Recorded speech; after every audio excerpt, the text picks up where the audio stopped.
It is time now to bring in a senator who talks quite a bit about the filibuster and what we should do with that particular process, Florida Senator Rick Scott. Senator Scott, great to see you. Now, Leader Thune says, as Chad Pergram does all the time, it is all about the math, that he doesn't have the math.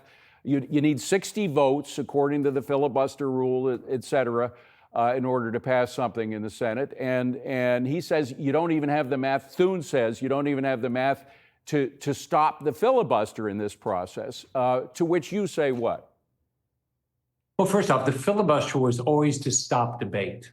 It was never to stop a bill. Think about people, and even nominations. Clarence Thomas, I think, only got 52 votes.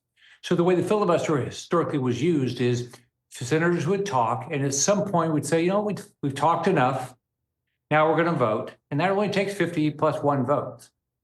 All right, so what we should be doing is either if we're not going to force people to talk, then we ought to get rid of the filibuster. Yeah. I mean, if you think about reconciliation, it's just another way to get around the filibuster. It's just budgetary. So we've already gotten rid of it for noms. We've already gotten rid of it for judges. So we ought to do the exact same thing, get rid of it. But if we're not, then go talk. Mr. Smith goes to Washington. You go up there, you give him your best argument. Everybody gets their chance. We stop, we vote. We ought to do one or the other. And we ought to start working 5 days a week. I'm a business guy. We work 7 days a week. We ought to stay until we get the Save America Act done. We ought to stay until we do things that are going to impact cost of housing, cost of food, cost of everything, and make sure our government's funded. But again, if you were in Thune's position, if you were in Senator Thune's position as the leader, what would you do about the math? If you don't have the math to simply change those rules, because there are some Republicans, despite the fact you have a slim majority, there are some Republicans who are against even the rule change that you suggest. How would you deal with the math? Well, first of all, being the leader is a very difficult job. So I ran to be the leader. John Thune won. It's a very difficult job. But he can make us vote or make us talk.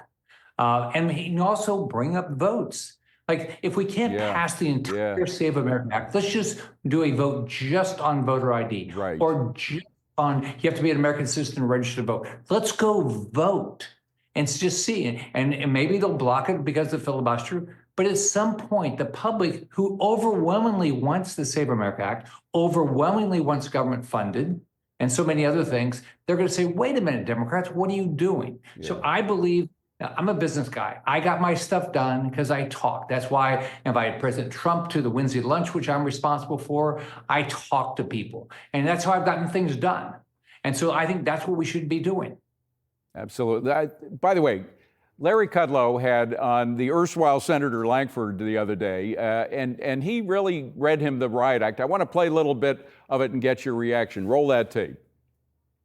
Right now, you, the leadership in both houses, are bungling everything, sir. I say that with all due respect, and we are personal friends. It's not but you're bungling everything. Nothing is getting done. Your messaging is non-existent. You've lost your swag, your swagger, your riz, or whatever the young people say. No one knows what the heck you're doing, sir. They have no idea.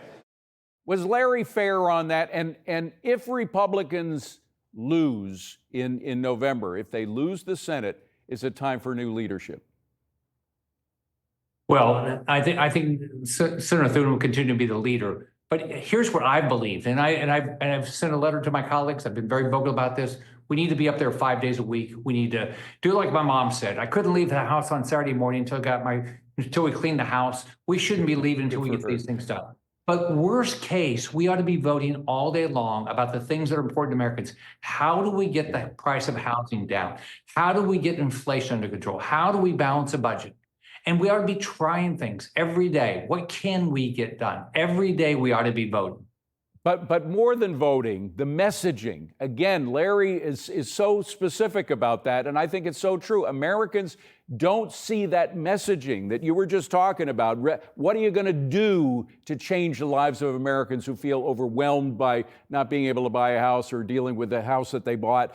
Maybe deal with various parts of the tax system in a reconciliation bill. I mean, real specifics on growth policies that we haven't seen enough of from the Senate, from your colleagues in the Senate.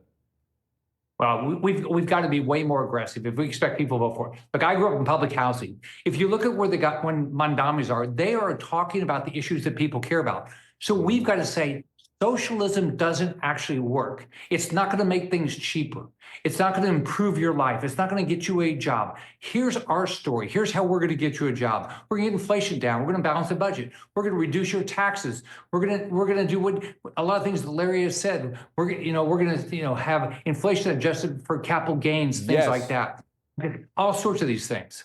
Yes. And by the way, if anybody believes that public housing is the answer to anything, just ask Senator Scott. You grew up in them.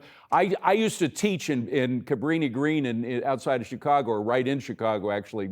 It was finally just torn down. The thing was so disgustingly crime-ridden and drug-ridden.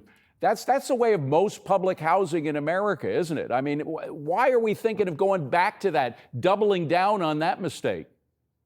I don't know anybody that grew up in public housing says, I want to get back into public housing. No. I clearly don't.